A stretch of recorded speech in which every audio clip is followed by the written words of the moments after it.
Hello friends, welcome to the YouTube channel Parsala 24/7 Education for All and Online Platform. Friends, তোমরা আমার চ্যানেলে যারা regularly visit করো তারা তো জানো, যারা নতুন ভিজিট করছো তাদের উদ্দেশ্যে বলছি, আমি আমার চ্যানেলে স্পেস প্রোগ্রাম অফ ইন্ডিয়া বলে একটা ভিডিও আপলোড করেছিলাম এবং সেই ভিডিওতে আমি কথা দিয়েছিলাম যে নিউক্লিয়ার প্রোগ্রাম অফ ইন্ডিয়া বলে আমি একটা ভিডিও নিয়ে চলে আসবো, মানে পরমাণু শক্তি কী করে ইন্ডিয়া হয়ে উঠলো এটাকে নিয়ে, এবং আজ অব দি ইন্ডিয়ার প্রোগ্রাম কী কী রয়েছে। তো আজকে সেই ভিডিওটা আমি নিয়ে চলে এসেছি। এখানে আমরা নিউক্লিয়ার প্রোগ্রাম ইন ইন্ডিয়া সম্পর্কে তো জানবোই, তার সঙ্গে সঙ্গে যে কোনো জিনিসের একটা হিস্ট্রি থাকে, তো ইন্ডিয়ার যে নিউক্লিয়ার হিস্ট্রি রয়েছে সেটা দেখে নেব। তার সঙ্গে সঙ্গে এই মুহূর্তে টোটাল ইন্ডিয়াতে কতগুলো অ্যাটমিক এবং নিউক্লিয়ার পাওয়ার প্ল্যান্টস রয়েছে এবং তাদের লোকেশনটা বা কোথায় সেটাও জেনে নেব। তো সবই দেখে নিতে যাচ্ছি এই ভিডিওতে। তোমাদের সামনে জাস্ট আমি একটা কথাই বলবো, তোমরা ভিডিও থেকে প্রথম থেকে last of the without skip করে দেখো, এবং আমি তোমাদেরকে চ্যালেঞ্জ করে বলতে পারি এর আগে তোমরা নিউক্লিয়ার প্রোগ্রাম ইন ইন্ডিয়া নিয়ে এরকম ধরনের ইনফরমেশান তোমরা কোনো জায়গা থেকেও অ্যাকোয়ার করতে পারি, এটুকু আমি দাবি করে বলতে পারি। জাস্ট তোমরা ভিডিওটাকে প্রথম থেকে লাস্ট অব্দি স্কিপ করে দেখো, যদি ভালো না লাগে আমাকে কমেন্ট বক্সে লিখে জানাবে। তো শুরু করছি। তো নিউক্লিয়ার প্রোগ্রাম ইন ইন্ডিয়াতে আসার পূর্বে আমাকে জেনে নিই যে nuclear power is the fifth largest source of electricity in India after coal, gas, hydro electricity and wind power. তো আমাদের যে পরমাণু শক্তি, এটা হচ্ছে ইন্ডিয়াতে পঞ্চম সব থেকে লার্জেস্ট সোর্স অফ ইলেকট্রিসিটি, বিদ্যুতের একটা সোর্স, উৎস। কার পরে না, সব থেকে বেশি তো আমরা তাপবিদ্যুৎ করি কোল, গ্যাস, হাইড্রো ইলেকট্রিসিটি জলবিদ্যুৎ এবং উইন্ড পাওয়ার মানে বায়ুশক্তি। As of March 2018 India has 22 nuclear reactors in operation. 2018 March অবধি ইন্ডিয়াতে টোটাল 22টা নিউক্লিয়ার রিয়াক্টার রয়েছে যেটা এখন কাজ হচ্ছে, ইন 7 নিউক্লিয়ার পাওয়ার প্ল্যান্টস। আর টোটাল ইন্ডিয়াতে এই মুহূর্তে 7টা নিউক্লিয়ার পাওয়ার প্ল্যান্টস রয়েছে। তাহলে টোটাল রয়েছে 22টা নিউক্লিয়ার রিয়াক্টার্স, আই রিপিট 22টা নিউক্লিয়ার রিয়াক্টার্স, এবং এই মুহূর্তে সেগুলো অপারেশনে রয়েছে কোথায় না, 7টা নিউক্লিয়ার পাওয়ার প্ল্যান্টসে, with a total install capacity of 6780 megawatt, এবং এরা টোটালে 6780 মেগাওয়াট বিদ্যুৎ উৎপাদন করতে পারে, যেটা কিনা কি 3.22% অফ ইন্ডিয়ান ইলেকট্রিসিটি ইন 2017। 2017 অনুযায়ী ইন্ডিয়াতে যে ইলেকট্রিসিটি উৎপাদন হয় তার মধ্যে এটা হচ্ছে 3.22%। 7 more reactor are under construction. যেমন আমরা বললাম যে নিউক্লিয়ার রিয়াক্টার 22টা নিউক্লিয়ার রিয়াক্টার রিসেন্টলি অপারেশনে রয়েছে, তেমনি আরও 7টা নিউক্লিয়ার রিয়াক্টার্স কিন্তু আন্ডার কনস্ট্রাকশনে রয়েছে, with a combined generation capacity of 4300 megawatt, এবং এগুলো সবগুলো যদি ঠিকঠাক প্রসেসিং হওয়ার পরে কাজ করতে শুরু করে তো আরও 4300 মেগাওয়াট এখান থেকে আমরা ইলেকট্রিসিটি উৎপাদন করতে পারবো। তো নিউক্লিয়ার প্রোগ্রাম শুরু করার আগে জাস্ট একটা কথাই বলবো, নিউক্লিয়ার প্রোগ্রাম দেখার আগে আমি স্পেস প্রোগ্রাম অফ ইন্ডিয়া বলে একটা ভিডিও আপলোড করেছিলাম, সেটা তোমরা দেখে নেবে, কারণ যারা রেলওয়ে এক্সাম দেবে এনটিপিসি স্পেশালি, সেখানে নিউক্লিয়ার এবং স্পেস প্রোগ্রাম থেকে কোশ্চেন অবশ্যই সেট হয়ে থাকে। আমি ডিসক্রিপশন বক্সে স্পেস প্রোগ্রাম অফ ইন্ডিয়ার যে ভিডিও সেটার দেখার লিঙ্ক আমি দিয়ে দেবো। তো নিউক্লিয়ার প্রোগ্রামের মধ্যে আমি নিউক্লিয়ার হিস্ট্রিতে যাচ্ছি, তোমরা কিন্তু মন দিয়ে দেখবে, দেখার পর আমাকে কমেন্ট বক্সে অবশ্যই লিখে জানাবে কেমন হয়েছে, তোমাদের অবশ্যই ভালো লাগবে, এটা আমি দাবির সঙ্গে জানাচ্ছি। তো 1947 ইন্ডিয়া গট ইন্ডিপেন্ডেন্স, তাহলে 1947 সালে ভারত স্বাধীনতা লাভ করলো। India entered into a nuclear age, Bharat একটা পরমাণু যুগে প্রবেশ করলো। কেন পরমাণু যুগে প্রবেশ করার কথা বলছি, কারণ 1945-এ ইউএসএ জাপানের ওপরে নিউক্লিয়ার আক্রমণ করেছে, দুটো পরমাণু বোমা নিক্ষেপ করেছে হিরোশিমা এবং নাগাসাকি শহরে, এবং তার সঙ্গে সঙ্গে সেকেন্ড ওয়ার্ল্ড ওয়ার বা দ্বিতীয় বিশ্বযুদ্ধের পরিসমাপ্তি ঘটেছে। মানে ওয়ার্ল্ড তখন বুঝতে পেরেছে নতুন একটা এজের শুরু হলো, সেটা হচ্ছে কিনা নিউক্লিয়ার এজ, বিংশ শতাব্দীর মাঝখানে। তো নিউক্লিয়ার টেকনোলজিকে আমরা সবসময় দুটো দিক দিয়ে ব্যবহার করতে পারি। আমাদের যে নিউক্লিয়ার টেকনোলজি রয়েছে এটাকে আমরা দুটো সেন্সে ব্যবহার করতে পারি। একটা হতে পারে ডিস্ট্রাকটিভ, যেখানে শুধু ধ্বংসটাই ঘটবে সমাজের, গোটা পৃথিবী, টোটাল ইউনিভার্সের বিনাশ ঘটবে। আরটা হতে পারে কিন্তু ডেভেলপমেন্ট। তো দুটো জিনিস কী কী না, হিরোশিমা আর Nagasaki made its destructive face visible. তাহলে হিরোশিমা এবং নাগাসাকিতে যখন ইউএসএ পরমাণু বোমা নিক্ষেপ করলো, তো সেখান থেকে আমরা জানতে পারলাম যে নিউক্লিয়ার যে ওয়েপন বা নিউক্লিয়ার যে পাওয়ার, তার ডিস্ট্রাকটিভ যে ক্ষমতা সেটা কতটুকু হতে পারে। এটা হচ্ছে একটা দিক। সেকেন্ড দিক কি, also offered shortcut two energy security and hence development, এবং তার সঙ্গে সঙ্গে আমাদের যে এনার্জি, আমাদের যে শক্তি, তার যে সোর্স, তার যে উৎস, এবং আমাদের যেটা আমাদের দেশের সার্বিক উন্নয়নে, টোটাল ডেভেলপমেন্টের সব থেকে বড় জিনিস যে ইলেকট্রিসিটি, সেটাও কিন্তু আমরা এই নিউক্লিয়ার পাওয়ার থেকে নিতে পারি। এটা একটা ফেস। তারপরে দুটো ফেসে আমরা নিউক্লিয়ার টেকনোলজি কিন্তু ব্যবহার করতে পারি, একটা হচ্ছে ডিস্ট্রাকটিভ ফেস, একটা হচ্ছে ডেভেলপমেন্ট ফেস। তো প্রথমেই নিউক্লিয়ার হিস্ট্রিতে ফেজ ওয়ানে একটা কোল্ড ওয়ার এরা চলছিল, মানে একটা ঠান্ডা যুদ্ধ চলছিল। কেমন, এখানে ঠান্ডা যুদ্ধকে আমরা তিনটে স্টেজে দেখে নেব। একটা হবে declares nuclear posture, security concerns arises এবং রিথিংস ইটস নিউক্লিয়ার পশ্চার। তো প্রথমে declares nuclear posture. Two dimensional approach to nuclear question is adopted. তাহলে ইন্ডিয়াতে নিউক্লিয়ার টেকনোলজিকে ব্যবহার করার জন্য দুটো যে পশ্চারের কথা আমি বললাম, একটা হচ্ছে ডিস্ট্রাকটিভ ফেস, একটা হচ্ছে ডেভেলপমেন্টাল ফেস। তো ইন্ডিয়াতেও সেই ফেসটা অ্যাডপ্ট করলো যে আমরা সবসময় সেটাকে ডেভেলপমেন্ট যে ফেস সেই হিসাবে ইউজ করব।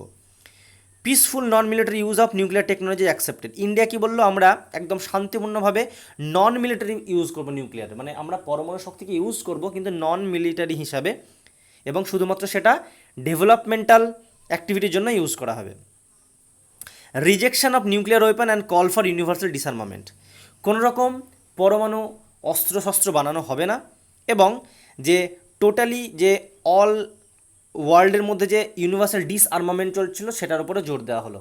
কারণ এই মুহূর্তে যখন সেকেন্ড ওয়ার্ল্ড ওয়ার শেষ হচ্ছে, ইন্ডিয়া সদ্য স্বাধীনতা লাভ করেছে 1947 1948, সেই সময় পরমাণু শক্তি বলতে বিশ্বের কাছে দুটো দেশ, একটা হচ্ছে ইউনাইটেড স্টেটস অফ আমেরিকা, একটা হচ্ছে ইউএসএসআর। তো এদেরকেও বলা হলো যে পরমাণু শক্তি তোমাদেরকে ধীরে ধীরে কমিয়ে জিরো লেভেলে নিয়ে আসতে হবে। তো civil nuclear program begins along with western cooperation. তো ইন্ডিয়াতেও আমাদের যে নিউক্লিয়ার প্রোগ্রাম সেটা স্টার্ট হয়ে গেল কাদের সহায়তায়? উইথ ওয়েস্টার্ন কোঅপারেশন, মানে ইউরোপের বা পশ্চিমী দেশগুলোর সহায়তায় ইন্ডিয়াতে নিউক্লিয়ার প্রোগ্রাম স্টার্ট হলো। 1948 অ্যাটমিক এনার্জি কমিশন গঠন করা হলো। তাহলে 1948 ভেরি ভেরি ইম্পর্ট্যান্ট। প্রথম আমাদের যে অ্যাটমিক এনার্জি কমিশন কবে স্থাপন করা হলো? 1948-এ। যার প্রথম চেয়ারম্যান কে ছিলেন? হোমি জাহাঙ্গীর ভাবা। তাহলে অ্যাটমিক এনার্জি কমিশন স্থাপন করা 1948-এ, তার প্রথম চেয়ারম্যান ছিলেন হোমি জাহাঙ্গীর ভাবা। 1954-এ ডিপার্টমেন্ট অফ অ্যাটমিক এনার্জি স্থাপন করা হলো। ডিপার্টমেন্ট অফ অ্যাটমিক এনার্জি, যেটাকে বলা হয় ডিএই, যেটা আন্ডার পিএম কিন্তু সরাসরি কাজ করে, ডিপার্টমেন্ট অফ অ্যাটমিক এনার্জি, সেটা স্থাপন করা হলো। 1956-এ ইন্ডিয়া প্রথম তাদের যে নিউক্লিয়ার রিসার্চ রিঅ্যাক্টর সেটা বানিয়ে ফেললো, অপসরা। তাহলে 1956-এ ইন্ডিয়া তাদের ফার্স্ট নিউক্লিয়ার রিসার্চ রিঅ্যাক্টর বানিয়ে ফেললো। আমি ইন্ট্রোডাকশনের সময় বলে এলাম এই ভিডিওটা শুরু করার শুরুতেই যে এই মুহূর্তে ইন্ডিয়াতে টোটাল 22টা নিউক্লিয়ার যে রিসার্চ রিঅ্যাক্টর সেটা কাজ হচ্ছে আর কি। সাতটা আমাদের যে নিউক্লিয়ার পাওয়ার প্ল্যান্টস রয়েছে এবং আরও 7টা রিসার্চ রিঅ্যাক্টরের খোঁজ চলছে। তো আমাদের তাহলে প্রথম নিউক্লিয়ার রিসার্চ রিঅ্যাক্টরের নাম কি? অপসরা, যেটা 1956-এ প্রথম লঞ্চ করা হলো। এবং এখানে সাহায্য করেছিল কোন কোন দেশ? দুটো ইউরোপিয়ান নেশন সাহায্য করেছিল, ফ্রান্স এবং ইউকে। 1960-তে সাইরাস বলে আরও একটা রিসার্চ রিঅ্যাক্টর ইন্ডিয়া স্থাপন করলো, এবং এই সাইরাস স্থাপন করার সময় ইন্ডিয়াকে হেল্প করেছিল ইউএসএ, কানাডা। তাহলে আমরা দেখতে পেলাম ইন্ডিয়ার সিভিল নিউক্লিয়ার প্রোগ্রাম স্টার্ট হয়ে গেল। কিসের সঙ্গে সঙ্গে? একটা হিস্টোরিক্যাল ব্যাকগ্রাউন্ড তৈরি হচ্ছে। অ্যাটমিক এনার্জি কমিশন স্থাপন করা হলো 1948-এ, যার প্রথম চেয়ারম্যান ছিলেন হোমি জাহাঙ্গীর ভাবা। 1954-এ ডিপার্টমেন্ট অফ অ্যাটমিক এনার্জি স্থাপন করা হলো। 1956-এ ইন্ডিয়া তাদের প্রথম রিসার্চ রিঅ্যাক্টর অপসরাকে লঞ্চ করলো, ফ্রান্স ইউকে তাতে স্থাপন করলো। এবং 1960-তে সাইরাস বলে রিসার্চ রিঅ্যাক্টরকেও লঞ্চ করলো, যেখানে স্থাপন করলো, যেখানে সাহায্য করেছিল ইউএসএ এবং কানাডা। তাহলে ডিক্লেয়ার নিউক্লিয়ার পোস্টার তো দেখে নিলাম। এবার আমরা দেখে নেব সিকিউরিটি কনসার্ন অ্যারাইজেস, মানে ইন্ডিয়ার সিকিউরিটি কনসার্নটা অ্যারাইজ করলো কেন, বা ইন্ডিয়ার নিরাপত্তাহীনতা যে সেটাকে আগে থেকে সেন্স করতে পারলো কেন? 1964-এ চাইনিজ নিউক্লিয়ার টেস্ট হলো লুপনুরে। এর আগে একটা কথা মনে রাখবো, 1962 আমরা সকলেই মনে রেখেছি 1962-তে কী হয়েছিল? বর্ডার নিয়ে ইন্ডিয়া এবং চায়না ওয়ার হয়েছিল, ইন্ডো চায়না ওয়ার। তো ইন্ডো চায়না হওয়ার পর 1964-এ চায়না প্রথম নিউক্লিয়ার টেস্ট করলো। কোথায়? লুপনুর, একদম ইন্ডিয়ান বর্ডারের খুবই কাছাকাছি। এর আগে কিন্তু এশিয়ার কোনো দেশ নিউক্লিয়ার পাওয়ার ছিল না। তো 1962-এর ইন্ডিয়া চায়না ওয়ারের পর 1964-এ চাইনিজ বা চায়নারা প্রথম নিউক্লিয়ার টেস্ট করলো লুপনুরে, সেটা হচ্ছে ইন্ডিয়ার একদম কাছে। এবং যখনই লুপনুরে চাইনিজ তাদের নিউক্লিয়ার টেস্ট করলো, এটা ছিল ইন্ডিয়ার কাছে একটা direct threat. It was a direct threat, nuclear threat to India. তাহলে চাইনিজ যে নিউক্লিয়ার টেস্ট করলো লুপনুরে, এটা ছিল ইন্ডিয়ার কাছে একটা direct nuclear threat. India fails to nuclear guarantee from super powers. তো ইন্ডিয়া প্রথমে যখন নিউক্লিয়ার টেকনোলজিকে ডেভেলপ করছিল বা নিউক্লিয়ারে যে এই যে প্রবেশ করেছিল, সেখানে ইন্ডিয়া তো বলেইছিল আমরা ডেভেলপমেন্ট ফেস নিয়ে কাজ করব বা যে ওয়ার্ল্ডে ডিসআর্মামেন্ট, নিউক্লিয়ার ডিসআর্মামেন্টের উপরে কাজ করব। কিন্তু এখন চায়না যখন একদম কাছাকাছি লুকনুরে তাদের প্রথম নিউক্লিয়ার টেস্ট করে ফেললো, তখন ইন্ডিয়া প্রথমে ইউরোপের দেশগুলো বা ইউএসের কাছে কিন্তু সাহায্যের জন্য গেছিলো যে আমাদের সিকিউরিটি চাই। আজকে চায়না যদি আমাদের ওপরে নিউক্লিয়ার ওয়েপন দিয়ে আক্রমণ শুরু করেছে, সিকিউরিটি আমরা কোথায় পাবো? তো সেখানে ইউএসের কাছ থেকেও ইউএসএও ডিনাই করে গোটা ব্যাপারটা, এবং ইউরোপও ডিনাই করে। এরপর আরেকটা সবথেকে বড় ব্যাপার, 1968-এ নন প্রলিফারেশন ট্রিটি, যেটাকে বলা হয় এনপিটি, সাইন করা হয়। এনপিটিতে সাইন করে কি বলা হয় যে এখনও এরপর থেকে, মানে 1967-এর পর থেকে কোনো দেশ যদি নিউক্লিয়ার টেস্ট করে থাকে, তাহলে তাদেরকে নিউক্লিয়ার ওয়েপন্স হিসাবে মান্যতা দেওয়া হবে না। আই রিপিট, 1967-এর পর থেকে কোনো স্টেট যদি নিউক্লিয়ার ওয়েপন টেস্ট করে তাকে এনডাব্লিউএস নিউক্লিয়ার ওয়েপন স্টেট বলা হবে না। 1967-এর পরে কোনো স্টেট যদি নিউক্লিয়ার টেস্ট করে, তাহলে পরে তাকে নিউক্লিয়ার ওয়েপন স্টেট হিসেবে মান্যতা দেওয়া হবে না। মানে ব্যাপারটা কেমন হলো, 1964-এ চায়না প্রথম নিউক্লিয়ার টেস্ট করে ফেললো, তার মানে চায়নাকে নিউক্লিয়ার ওয়েপন টেস্টের মান্যতা দেওয়া হবে। কিন্তু এরপর ইন্ডিয়া বা ইন্ডিয়ার মতন আন্ডার ডেভেলপিং কান্ট্রি যদি নিউক্লিয়ারের সফলভাবে তাদের টেস্ট করতে পারে, এরা কিন্তু কখনো নিউক্লিয়ার ওয়েপন টেস্টের মান্যতা পাবে না। মানে এটুকু বলতে পারি যে 1968-এ যে নন প্রলিফারেশন টিটি বা এনপিটি সাইন করা হলো, এর অর্থই হলো এটাই যে ইউনাইটেড নেশনস সিকিউরিটি কাউন্সিলে যে পার্মানেন্ট P5 মেম্বার রয়েছে, যাদের কাছে তখনও পর্যন্ত নিউক্লিয়ারের পাওয়ার ছিল, তারা এটা ফাইনালি সিল মোহর মারতে চাইলো যে এরপর যেন কোনো দেশ আর নিউক্লিয়ার ওয়েপন স্টেট হয়ে উঠতে না পারে। মানে ইন্ডিয়ার কাছে একটা পুরোপুরি একটা ড্রব্যাক ছিল। এই এনপিটি সাইন করার জন্য ইন্ডিয়ার কাছে কিন্তু প্রচুর পরিমাণে প্রেশার এসেছিল। এই এনপিটি 1968-এ সাইন করা হলো এবং এটা কেম ইনটু ফোর্স, চালু হলো কিন্তু 1970-তে। কিন্তু ইন্ডিয়া কিন্তু সেই সময় এনপিটি বা নন প্রলিফারেশন ট্রিটিতে সাইন করেনি। তাহলে এনপিটি কেন সাইন করা হলো, আশা করি তোমরা বুঝতে পারছো।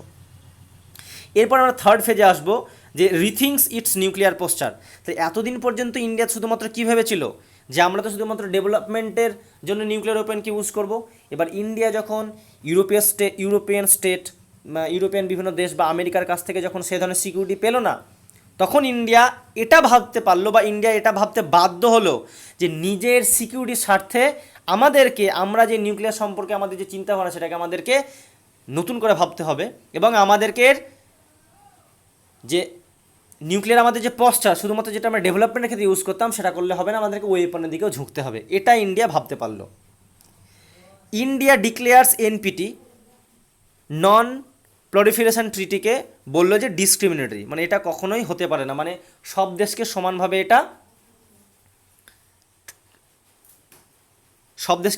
এটা একই জায়গায় নিয়ে আসতে পারছে না। মানে বিভিন্ন দেশের সঙ্গে বিভিন্ন দেশের এটা আলাদা রকমভাবে ব্যবহার হয়ে যাচ্ছে। এটা বললো ইন্ডিয়া ডিক্লেয়ার্স করলো যে এনপিটি কিন্তু এটা অন্যায় একটা ট্রিটি এবং এখানে ডিসক্রিমিনেশন হচ্ছে।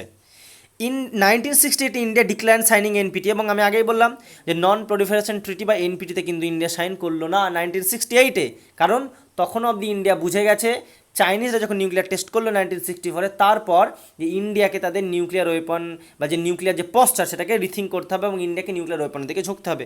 ফলে ইন্ডিয়া এনপিটিতে সাইন করলো না। India keeps it option of developing nuclear weapon open.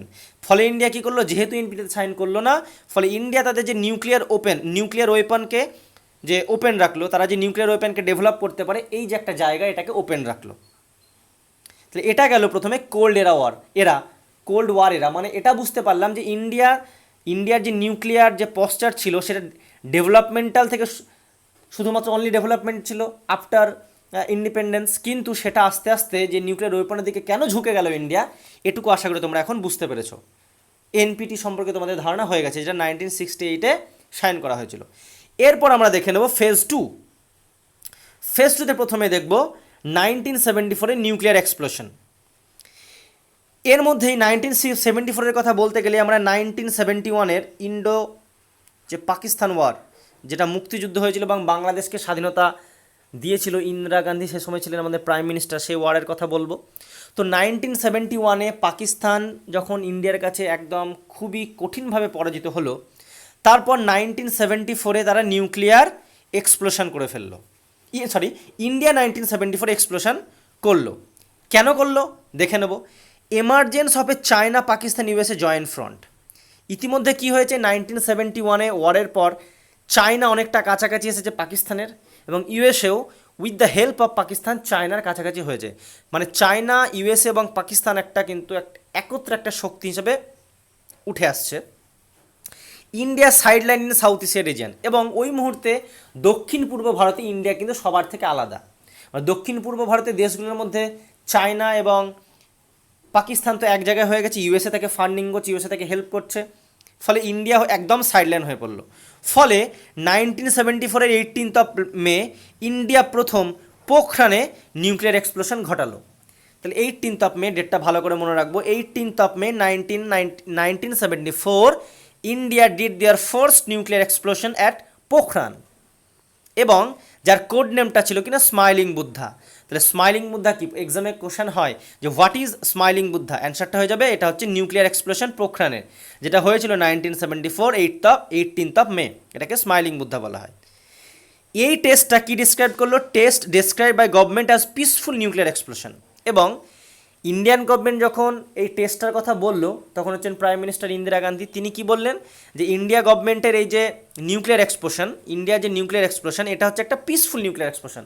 মানে এতে সাধারণ ক্ষয়ক্ষতির কিছু নেই, বা সাধারণ ক্ষয়ক্ষতি কিছু হয়ওনি, শান্তিপূর্ণভাবে একটা নিউক্লিয়ার এক্সপ্লোশন করা হয়েছে। মানে ইন্ডিয়া কিন্তু একটা কি বলবো, নিউক্লিয়ার ওয়েপন স্টেটে পরিণত হতে যাচ্ছে, এটুকু আমরা বুঝতে পারছি। এরপরে ইম্প্যাক্টস অফ পোখরান 1। তাহলে আমরা তো আগে দেখলাম এনপিটি কেন স্থাপন করা হয়েছিল, যে ইন্ডিয়ার মতন আন্ডার ডেভেলপিং কান্ট্রি যেগুলো রয়েছে বা ডেভেলপিং কান্ট্রি যেগুলো রয়েছে সেগুলোতে যেন নিউক্লিয়ার ওয়েপন স্টেট কোনোদিন হয়ে উঠতে না পারে। তো ইন্ডিয়া সেটাকে ডিনাই করার পরে এনপিটিতে না সাইন করে 1974-তে যখন তাদের প্রথম নিউক্লিয়ার এক্সপ্লোশন ঘটিয়ে ফেললো, তার মানে তার তো একটা ইম্প্যাক্ট আসবেই। তো এবার আমরা পরবর্তী স্লাইডে দেখে নেব যে তার ইম্প্যাক্টটা কী পড়েছিল না, ইম্প্যাক্টস অফ পোখরান 1। তাহলে পোখরানে 1874 ইন্ডিয়া যে নিউক্লিয়ার এক্সপ্লোশন ঘটে তার ইম্প্যাক্টটা কী পড়লো। প্রথমত ইন্ডিয়াকে কী করতে হলো, ইন্টারন্যাশনাল ক্রিটিসিজম, টোটাল ইন্টারন্যাশনালি মানে ইউএন থেকে শুরু করে বিভিন্ন যত আন্তর্জাতিক সংস্থা ছিল সেখান থেকে ইন্ডিয়াকে ক্রিটিসিজম তো সহ্য করতেই হলো। তার সঙ্গে সঙ্গে ইউএসএ, কানাডা এবং other countries withdraw support.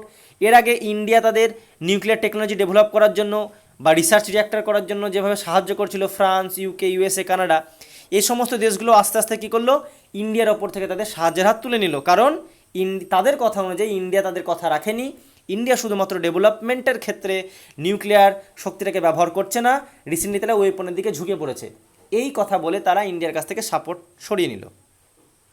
Civilian nuclear programme সেভারালি affected, ফলে ইন্ডিয়ার যে সিভিলিয়ান প্রোগ্রাম ছিল সেটা কিন্তু অ্যাফেক্ট হয়ে পড়লো। এর মধ্যে যেটা পিএনই মানে পিসফুল নিউক্লিয়ার এক্সপ্লোশন, যেটা আমাদের ইন্ডিয়ান গভর্নমেন্ট থেকে জানানো হলো যে 1974-এর যে পোখরান নিউক্লিয়ার টেস্ট সেটা ছিল একটা কি, যার না পিসফুল নিউক্লিয়ার এক্সপ্লোশন। সেই peaceful nuclear explosion led to the creation of London supplier group. তাহলে আরও একটা নতুন গ্রুপের স্থাপনা হলো।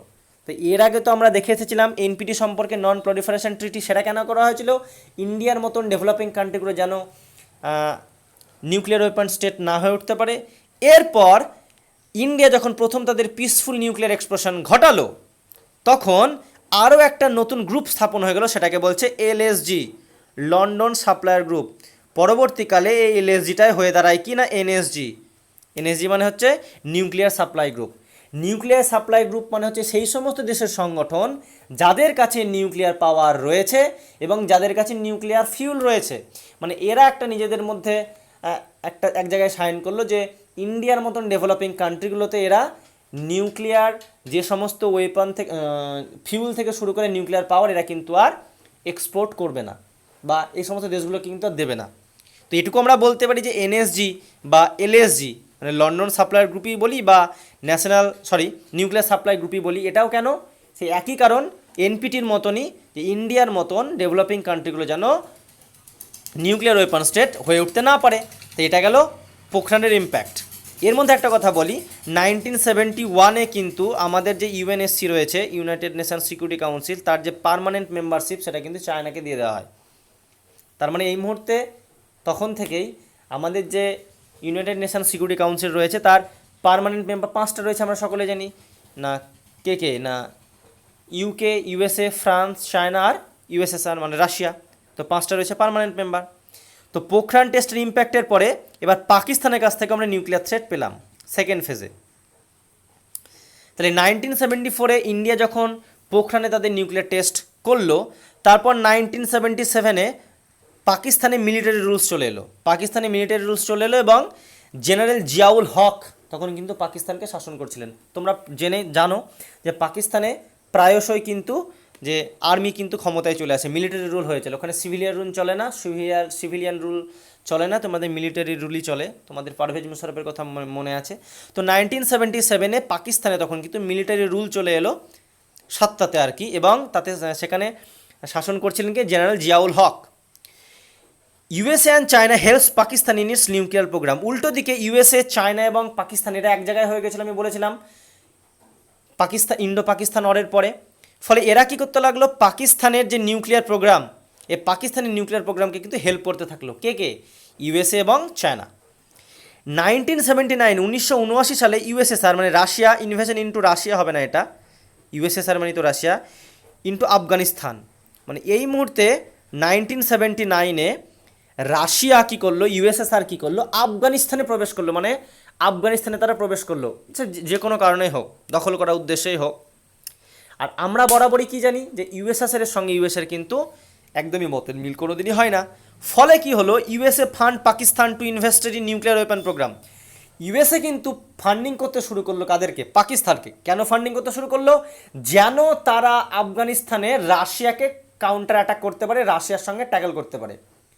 গল্পটা বোঝো, রাশিয়া ইনক্লুশন করলো আফগানিস্তানে, ইউএসএ ফান্ডিং করছে পাকিস্তানকে, যে তারা যেন আফগানিস্তানে রাশিয়ার সঙ্গে ট্যাকল করতে পারে। কিন্তু খবর পাওয়া গেল কি, যে ওই যে সমস্ত ফান্ডিংটা ইউএসের কাছ থেকে পাকিস্তানে আসছে, পাকিস্তান সেই ফান্ডিংটা তাদের নিউক্লিয়ার ওয়েপন প্রোগ্রামে ইউজ করছিল। মানে পাকিস্তানও তাদের নিউক্লিয়ার ডেভেলপমেন্ট ঘটাচ্ছিল এবং ফান্ডিং আসছিল ইউএসএ থেকে।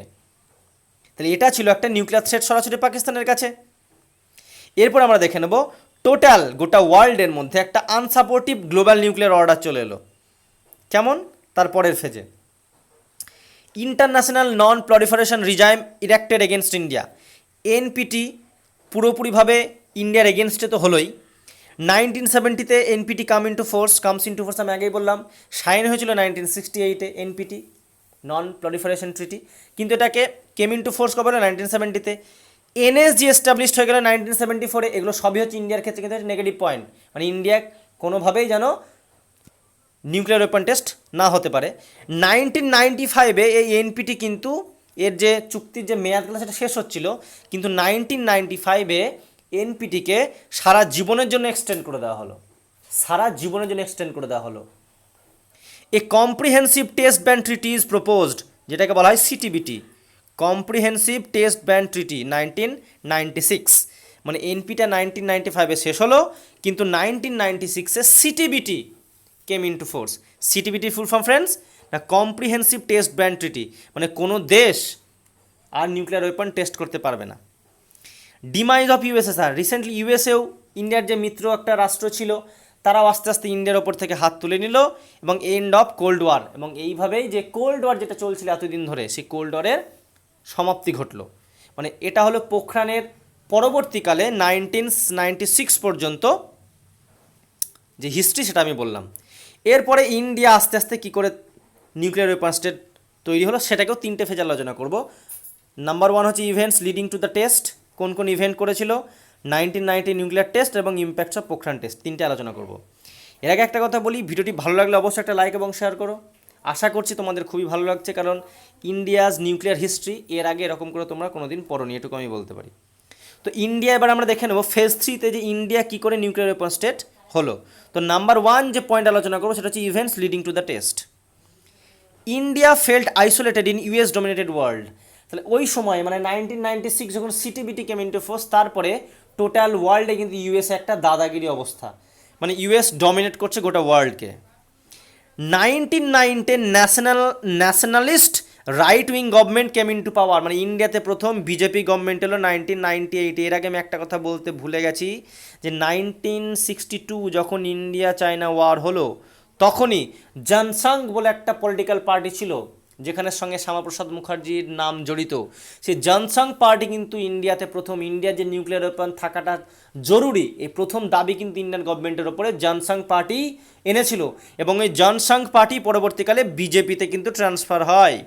তো 1998-এ ইন্ডিয়াতে ন্যাশনালিস্ট রাইট উইং গভর্নমেন্ট বা বিজেপি ক্ষমতাতে এলো। সেই সময় ওই বিজেপি গভর্নমেন্টের যে এক্সটার্নাল মিনিস্টার ছিলেন যশবন্ত সিং, তিনি এই গোটা ঘটনা, মানে গোটা ওয়ার্ল্ডে যে জিনিসটা চলছে নিউক্লিয়ার স্টেটকে নিয়ে, মানে যাদের মধ্যে নিউক্লিয়ার পাওয়ার রয়েছে তারা গোটা পৃথিবীতে দাদাগিরি করছে, এবং যে সমস্ত দেশের কাছে নেই তাদেরকে দাবিয়ে রাখছে, তিনি বললেন, এই গোটা ঘটনাটাকে বললেন নিউক্লিয়ার অ্যাপারেথিড। মানে এই যে নিউক্লিয়ার অ্যাপারেথিড মানে গোটা ঘটনাটা টোটাল ওয়ার্ল্ডকে দুভাগে ভাগ করে দিচ্ছে। একটা ভাগে বলছে নিউক্লিয়ার ওয়েপন্স হ্যাভ, মানে যে সমস্ত দেশে নিউক্লিয়ার ওয়েপন আছে, আর একটা হচ্ছে নিউক্লিয়ার ওয়েপন হ্যাভেন্টস, মানে যে সমস্ত দেশে নিউক্লিয়ার ওয়েপন নেই। মানে যে সমস্ত দেশের কাছে নিউক্লিয়ার ওয়েপন আছে তারা যে সমস্ত দেশের কাছে নিউক্লিয়ার ওয়েপন নাই তাদেরকে যেমন করে হোক, থ্রেট দিয়ে হোক, যেভাবে হোক ডমিনেট করছে গোটা ওয়ার্ল্ডে। তো এটাকেই তিনি তৎক্ষণাৎ যে এক্সটার্নাল অ্যাফেয়ার্স মিনিস্টার ছিলেন বিজেপি গভর্নমেন্টে যশবন্ত সিং, তিনি বলেন নিউক্লিয়ার অ্যাপারেথিড। এবং ইন্ডিয়া সেটাও জানতো, এই সময় যদি ইন্ডিয়া আবারও নিউক্লিয়ার ওয়েপন টেস্ট করে তো ইন্টারন্যাশনালি ইন্ডিয়ার কিন্তু ইকোনমিক্যালি অনেকগুলো স্যাংশন আসতে পারে।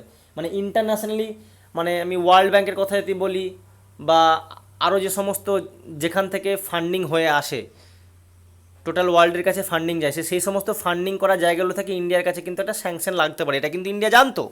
কিন্তু 1991-এ ইন্ডিয়া যখন তার ইকোনমিকে একটা আলাদা করে রিফর্ম করে, ফলে ইন্ডিয়ার ইকোনমি কিন্তু সেই সময় গ্রোথ করছে 1991-এর পরে। ফলে ইন্ডিয়া কিন্তু এইটুকুতে প্রস্তুত ছিল, বা ইন্ডিয়া সক্ষম ছিল যে টোটাল ওয়ার্ল্ডের ইন্টারন্যাশনাল বিভিন্ন অর্গানাইজেশন থেকে যদি স্যাংশন আসেও ইন্ডিয়া কিন্তু সেটাকে ঝেলতে পারবে, বা ইন্ডিয়া কিন্তু সেটাকে রোধ করতে পারবে, বা ইন্ডিয়া কিন্তু সেটাকে সহ্য করতে পারবে, এই কথাটা কিন্তু ইন্ডিয়া জানা ছিল।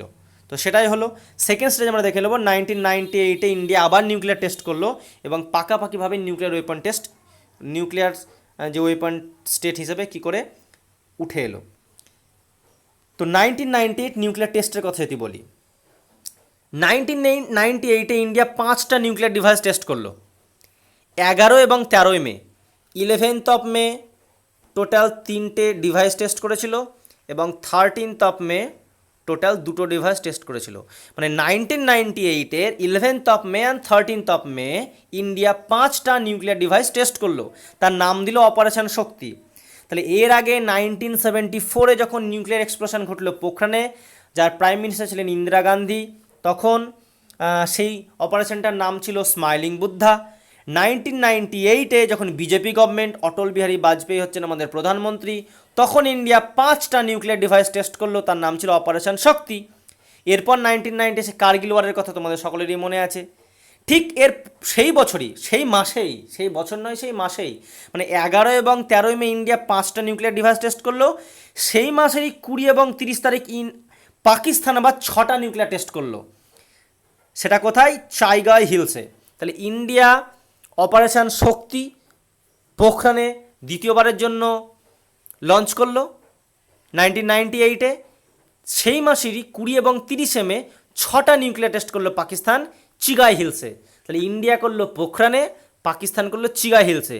মানে এখনও পর্যন্ত, হঠাৎ করে এখনও পর্যন্ত যেটা ছিল না, কিন্তু এক মাসের মধ্যে সাউথ ইস্ট এশিয়ার নেশনগুলোর মধ্যে 2টো নিউক্লিয়ার ওয়েপন স্টেট পিছন থেকে উঠে এলো। সেটা হচ্ছে কারা কারা? না ইন্ডিয়া এবং পাকিস্তান, দুজনের কাছে এখন নিউক্লিয়ার ওয়েপন প্রস্তুত। মানে ইন্ডিয়া এবং পাকিস্তান দুটো দেশই নিউক্লিয়ার ওয়েপন স্টেট হিসাবে উঠে এলো। Government defence it's action. Government যখন 1998-এ যেটা অপারেশন শক্তি লঞ্চ করলো বা নিউক্লিয়ার ওয়েপন টেস্ট করলো, এর জন্য গভর্নমেন্টকে তার অ্যান্সার দিতে হয়েছিল।